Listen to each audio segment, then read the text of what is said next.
for him. अभी खाना बन रहा है, अम्मी थोड़ा सा हाथ बता दे रहे मैया जी का। साका साका Name? My name is Deepak. Deepak? Yeah, Deepak. Yeah. My name is Tanya. Tanya. And here? Anya.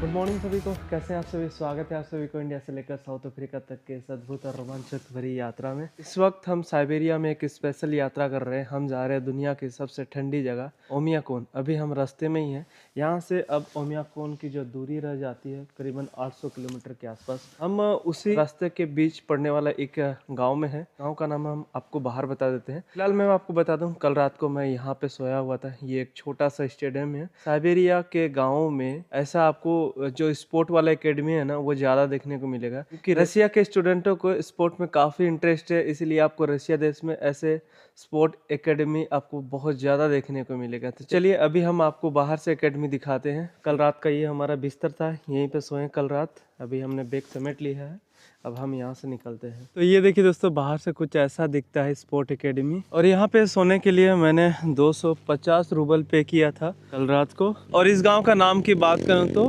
मेगिनो अल्दन करके इस गांव का नाम है। बेसिकली नाम है मेगिनो अल्दन, जो रिवर का नाम है। अब मैं आपको गाँव दिखाते यहाँ से बाहर लेके चलता हूँ। आप लोग देखिए, जगह बहुत ही ज्यादा खूबसूरत है, बहुत ही ज्यादा। प्रिवियत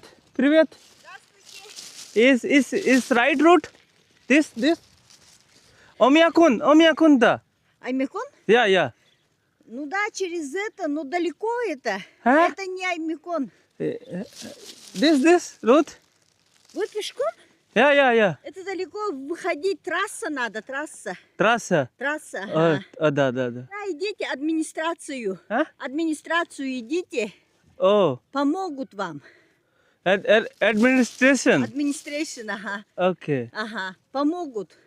На машине трасса повезут вас. А, вы только пешком? Я только пуском. О, Автостоп-то? все понятно. Я. Канди? Хандыга. Я, Канди. Хандыга, ну да. Кандига? Да. So, this? Ага, по трассе. Трасса, потом Алдан, потом Хандыга. Спасибо. В школу. School, да? Ага, в школу пойдемте. Я. Откуда? Индия, да? Индия? Индия? Индия. Индия. Суба. Откуда пешком? А? На самолете в Якутск приехали, да? Traveling. Треблинг. Я О, traveling. Туриста. Туриста. Я, да. Teacher English есть? Ага. О, English teacher. Да. Они скажут вам. या भाई, माता जी काफ़ी अच्छी हैं। तो लोग काफ़ी अच्छे हैं भाई। ये लोग साइकिल में जा रहे थे, अभी पैदल जा रहे हैं मेरे साथ। वो सामने स्कूल है। गांव का माहौल तो अच्छा ही लग रहा है, लेकिन इधर इस कोयला उगल बोलते हैं, लेकिन हमारे इधर तो हम लोग कोयला या ये देखो भाई, कोयला इधर काफ़ी मिल रहा है। देख रहे हो, ये पूरा कोयला का गोदाम है। और पता नहीं, यहाँ पे कोयला का कुछ तो सिस्टम देखने को मिल रहा है, मुझे एग्जैक्ट नहीं पता। फिलहाल गांव देख सकते हैं, ऐसा है। На индийском говорите, да? हाँ, На индийском говорите, да? English English или индийский? Индийский. भाई आधा भाषा समझ में नहीं। Язык. У вас English или нет, пунет। другой, да? हाँ, нет, пунет। देख रहे हो, गांव काफी अच्छा गांव है भाई, बहुत अच्छा लग रहा है। Привет, здравствуйте। I don't understand. Нет, пунет. Это приветствие. Как привет? Как привет? Как привет? Уруй айхал. Ага. Саха. Я. You teacher? You teacher? Teacher.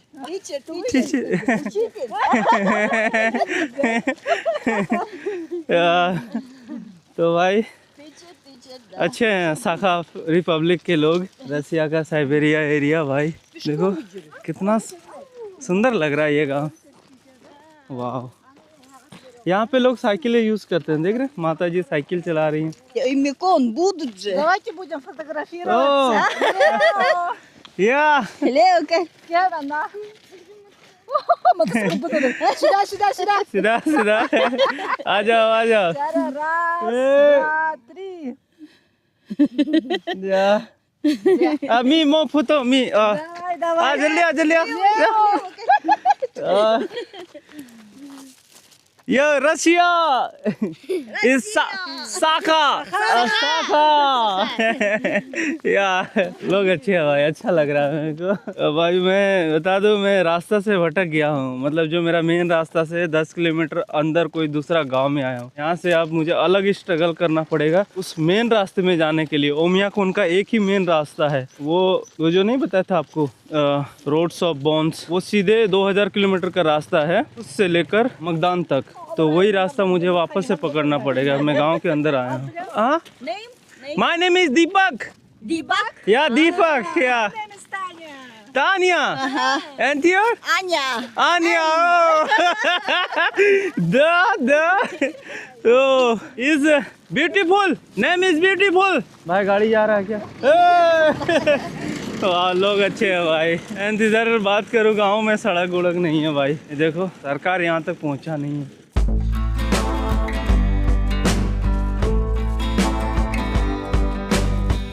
भाई मियाँ जी ने साइकिल वहाँ रख दिया, उनका बच्चा ने वहाँ पे रख दिया। कहीं पे भी रख देते हैं, यहाँ पे चोरी वोरी का कोई भय नहीं, चोरी नहीं होता इधर। ये देखिए, कुछ जने यहाँ पे साइकिल रख दिया है, कहीं पे भी रख देते हैं, कोई दिक्कत नहीं। बता दूँ, ये लोग मुझे स्कूल लेके आए हैं। बहुत बड़ा स्कूल है भाई यहाँ पे, ये देख रहे हो भाई, ये है स्कूल। इस गांव का स्कूल कितना बड़ा स्कूल है आप देख लो, काफ़ी बड़ा एरिया है इस स्कूल का। सो भाई ये जो टीचर थी वो मुझे यहाँ पे लेके आई थी कि यहाँ पे इंग्लिश टीचर होगा, तो मैं आपको बात करा दूंगा। बच्चे यहाँ पे इंग्लिश टीचर दुर्भाग्य से नहीं है। ये देखो इस गांव का रास्ता, ये स्कूल। हमारा मंजिल अभी भी बहुत दूर है भाई, ये तो अलग क्षेत्र में हम फंसे हुए हैं। यहाँ से अब निकलना अलग ही स्ट्रगल है। रसिया के गांव का आप घर देख सकते हैं दोस्तों, कुछ ऐसा आपको देखने को मिल जाएगा। लकड़ी का पूरा घर है और यहाँ पे भी इंडिया वाला सिस्टम है, माँ अपने बच्चों को स्कूल लेके जाते हैं। प्रिवियत देख रहे हैं,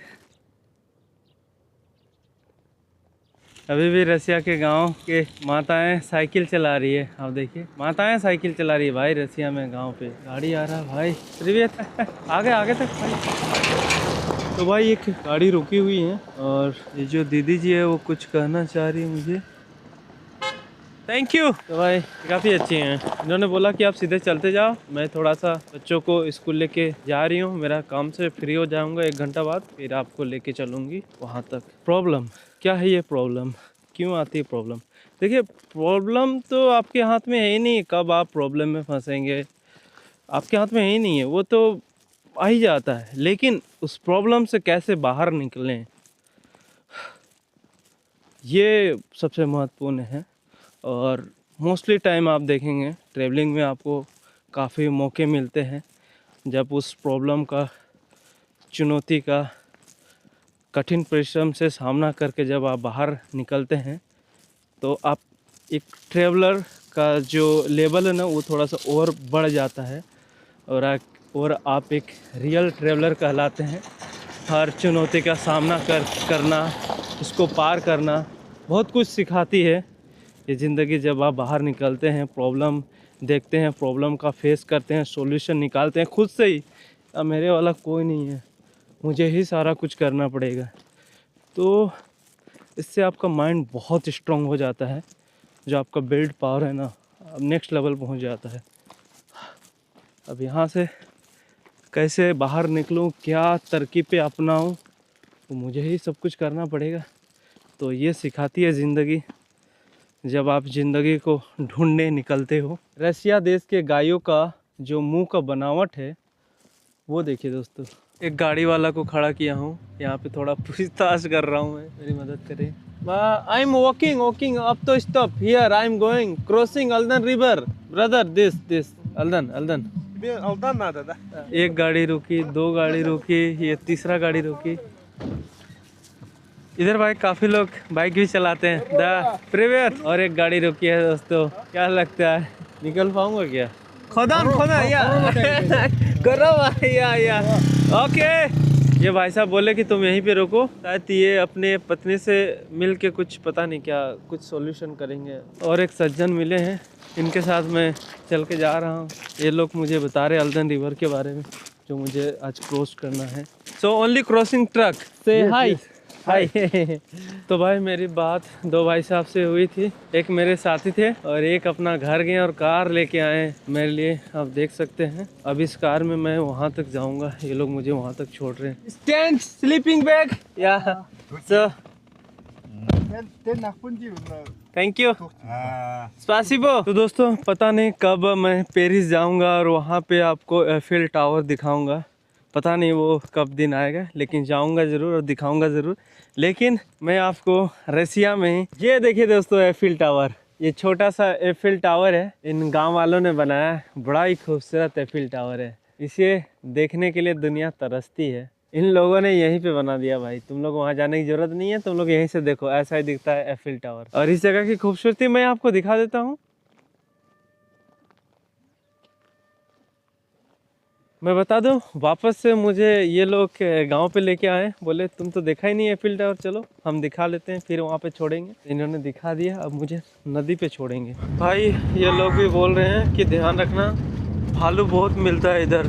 भाई इतना डरा रहे हैं ये लोग, ऐसे भाई भालू तो होगा ही होगा, क्योंकि सब आदमी बोल रहा है, जितना कोई मतलब मिल रहा है सब बोल रहा है कि भालू मिलेगा। तेरे पास बंदूक वंदूक है क्या मारने के लिए? मैं बोला कहाँ पाऊंगा भाई बंदूक वंदूक। तो दोस्तों मैं नदी तक पहुंच गया और ये भाई साहब लोग मुझे यहाँ तक लेके आए, और मैं बोलना चाहूँगा कि कैसे इस प्रॉब्लम का सोल्व किया। मैं गांव के बाहर आ गया था और बाहर आने के बाद देख रहे हैं बहुत सारे लोग आ रहे हैं, बातचीत कर रहे हैं।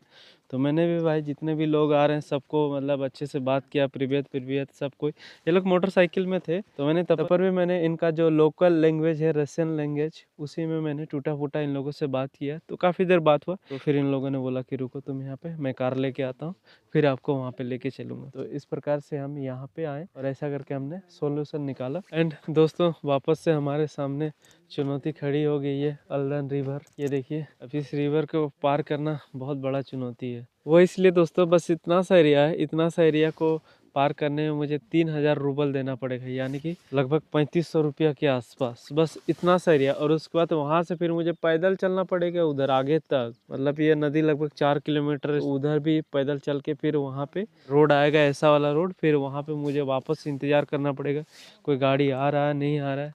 भाई मुझे लग रहा है एक दिन इसी में लग जाएगा, क्या समझ में नहीं आ रहा कैसे इस प्रॉब्लम का सोल्यूशन निकालूंगा। सबसे पहले तो भाई इतना किराया लग रहा है क्रॉस करने का, 3000 रूबल, देख रहे हो। Okay bye.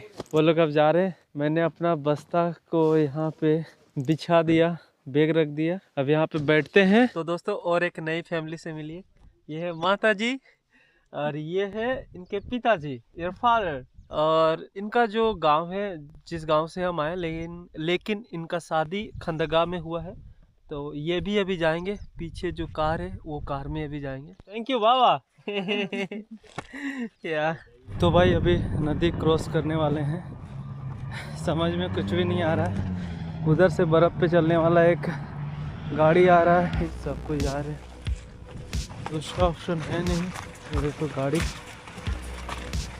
टूरिस्ट गाड़ी यहाँ पे ऑलरेडी पहले से लगा हुआ था, ये लोग उतरे, अब हम जा रहे हैं इधर। ये देखो भाई, ये कुछ ऐसा गाड़ी है यहाँ पे।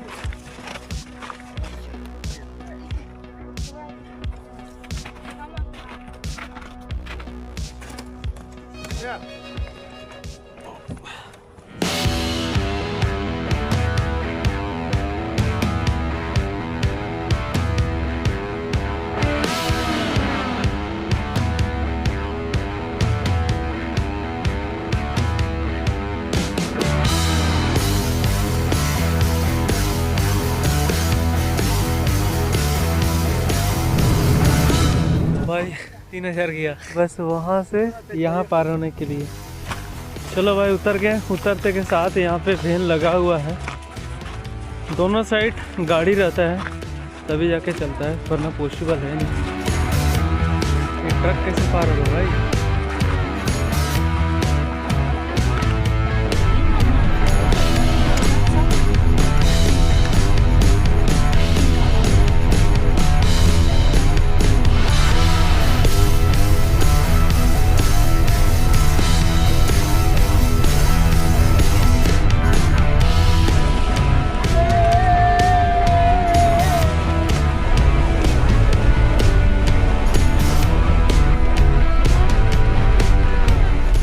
दोस्तों बता दूं मैं आप सभी को, मैं नदी क्रॉस करके जो अगला सिटी आता है खंदगा करके आता है सिटी का नाम, वहाँ पे पहुँच गया मैं। और वहाँ से एक टूरिस्ट छोटा सा बस रहता है, उसी के थ्रू यहाँ तक आया। 35 किलोमीटर दूर था। वापस से 3000 के बाद 1000 रुपया इस प्रकार की जो बस होती है उसमें मुझे देना पड़ा खंदगा तक आने के लिए। मतलब कि 4000 लग गया भाई, बस नदी को क्रॉस करने के चक्कर में 4000 लग गया। वापस से सेम प्रोसेस होगा, 4 दूना 8000 वापस से लगेगा भाई। बड़ा दिक्कत है, बहुत ज़्यादा ही पैसा खर्च हो रहा है इधर।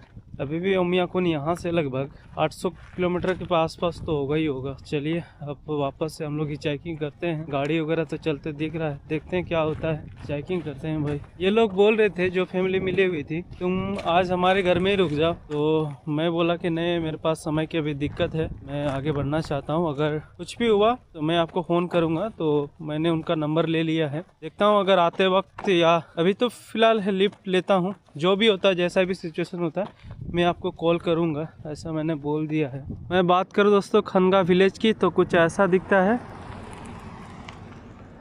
ये देखिए दोस्तों, सड़क के आप देख सकते हैं, ठीक है, लगभग ठीक ही देखने को मिल रहा है। आगे से ही चेकिंग करते हैं। और एक चीज़ आप सभी को बताना था, मैया जी कह रही थी, और एक यात्री आया था अगले साल उमियाकोन जाने के लिए, वो ठंडी के टाइम आया था।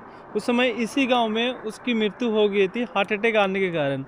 पता नहीं किस रीजन से उसका मृत्यु हो गया था, होटल में ही कमरा पे मृत्यु हो गया था, विदेशी यात्री का। तो वो बता रही थी, वो भी उमियाकोन जा रहा था भाई। इधर ट्रक वगैरह तो चल रहा है, कब से प्रयास कर रहा हूँ भाई, गाड़ी तो रुकने का नाम ही नहीं ले रहा है। सब लोकल गाड़ी ही चल रहा है। और इस रास्ता की क्या बात करूँ, बहुत ही ख़राब रास्ता है भाई। एकदम मैं अगर लोकल भाषा में कहूँ तो घटिया रास्ता है, एकदम धूल ही धूल उड़ रहा है। ये देखिए पूरा धूल उड़ रहा है। सिटी है खंदगा। इस रास्ते में मैं देख रहा हूँ, सड़क तो पहले बना हुआ था लेकिन दोबारा से नहीं बनाया गया। एक बार बनाया गया, ख़राब हो गया, वापस से भी बनाया नहीं गया। उधर से बन के आ रहा है, लेट प्रोसेस है। ये देखिए दोस्तों, कुछ ऐसा दिखता है। साइबेरिया के जो छोटे छोटे सिटी होते हैं ना, कुछ ऐसा दिखा देते हैं। इसमें आपको बेसिक फैसिलिटी सारा मिल जाएगा, खाने पीने से रिलेटेड सारा सामान आपको मिल जाएगा। इधर के छोटे गांव तो छोड़ ही दीजिए, बड़े बड़े गांव, छोटा छोटा सिटी, इतना सन्नाटा लगता है। मतलब हम इंडिया वालों के लिए तो अजीब सा ही हो जाता है भाई, एकदम पूरा सुनसान वीरान जैसा है, बहुत कम लोग दिख रहे हैं भाई। इससे ज़्यादा तो मेरा गांव में गांव में चलते हुए दिख जाते हैं भाई। गांव का आदमी ही बाहर में इतना रहता है कि लगता है कि हाँ चलो भाई, पॉपुलेशन अच्छा खासा है। ये भाई देखो, सबका अलग अलग है। हमारा इंडिया का ऐसा सिस्टम है तो हमें यही अच्छा लगता है भाई। और एक गाड़ी आ रहा है, गाड़ी नहीं रुक रहा भाई, क्या होगा। मैं इस शहर से तो बाहर निकल गया हूँ। और ये देखिए दोस्तों, पुराने जो पोल हैं वो लकड़ी के हैं, देख रहे हैं, मजबूत लकड़ी है बहुत, पूरा खंबा लकड़ी का ही है। ये सफ़र बड़ा ही चुनौती भरा होने वाला है। मुझे कल शाम से ही आभास हो गया था कि आसान नहीं है वहाँ तक पहुँचना, उमियाकोन तक बहुत मुश्किलों का सामना करना पड़ेगा। कल शाम से ही मैं सामना कर रहा हूँ। अभी वो जो सिटी था वहाँ से एक भाई साहब ने लिफ्ट दिया, तो 1 किलोमीटर बाहर लाके छोड़ दिया है, बोला कि यहाँ पे खड़े रहो, तो यहाँ पे चांस ज़्यादा है मिलने का। और यहाँ का माहौल आप देख सकते हैं, कुछ ऐसा है, सुनसान है। यहीं पे मैं कोशिश कर रहा हूँ। 20 मिनट तो यहाँ पे भी हो गया मेरा भाई। अब थोड़ा सा मन डगमगा रहा है, मतलब अजीब सा ही फीलिंग आ रहा है भाई।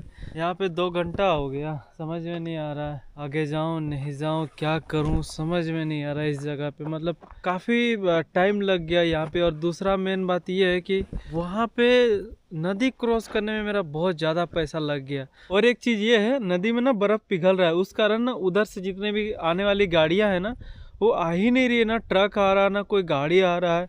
जितना भी पैसेंजर आ रहा है वहाँ पे उतर रहा है, एक गाड़ी उधर खड़ा रह रहा है, एक गाड़ी इधर खड़ा रहा है।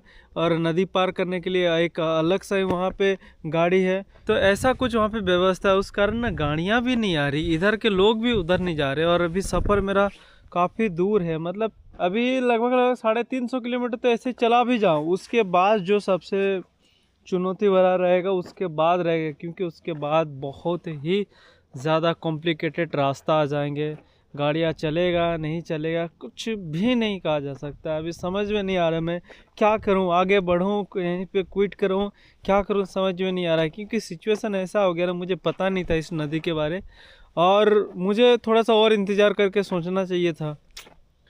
हाय 4000 भी चला गया और ऊपर से मैं पार भी हो गया, और यहाँ पे ऐसा सिचुएशन कि गाड़ी वगैरह का कोई अता पता नहीं, बस लोकल गाड़ी चल रहा है, दूर दरार के लिए कोई जा ही नहीं रहा है।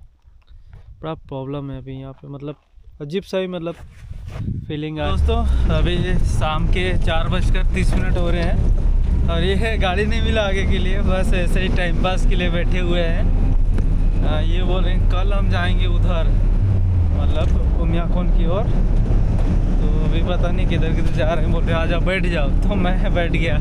ऐसे भी वहाँ पे बैठे बैठे पक रहा था। बहुत बेकार है भाई, बहुत बेकार है भाई। ये गाड़ी चला रहे हैं कि उड़ा रहे हैं समझ नहीं आ रहा भाई। Thank you.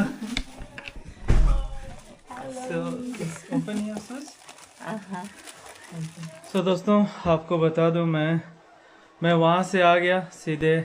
ऐसे तो ये उसी समय बोली थी कि तुम यहीं पे आज रुक जा, लेकिन मेरी इच्छा था कि मैं प्रयास करूं, लेकिन भाई प्रयास सफल हुआ नहीं।